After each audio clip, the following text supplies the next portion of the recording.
Darshan and ಗ್ಯಾಂಗ್ನಿಂದ Renukaswamy ಕೊಲೆ ಪ್ರಕರಣ. ನಟ ದರ್ಶನ್ ರಿಟ್ ಅರ್ಜಿ ವಿಚಾರಣೆ. ಜಡ್ಜ್ ಮುಂದೆ ದರ್ಶನ್ ಅಂಡ್ ಗ್ಯಾಂಗ್ ಹಾಜರು.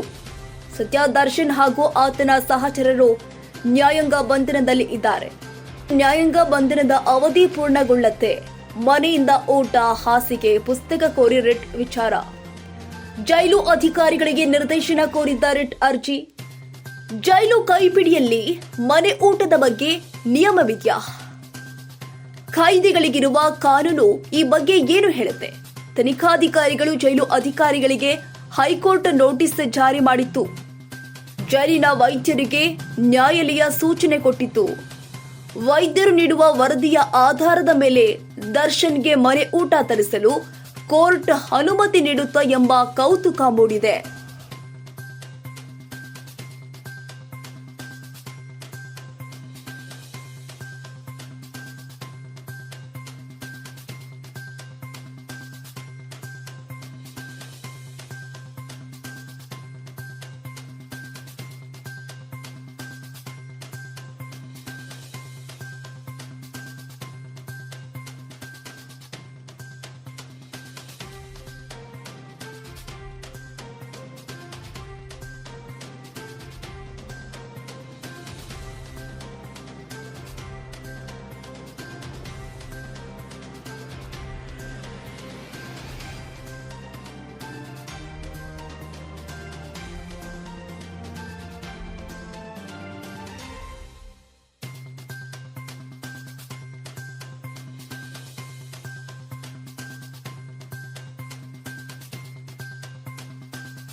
ಕ್ಷಣ ಕ್ಷಣದ ಸುದ್ದಿಗಾಗಿ News81 Kannada YouTube channel subscribe ಮಾಡಿ. ಹೊಸ ಸುದ್ದಿಗಳ ನೋಟಿಫಿಕೇಶನ್ಗಾಗಿ ಬೆಲ್ ಐಕಾನ್ ಕ್ಲಿಕ್ ಮಾಡಿ.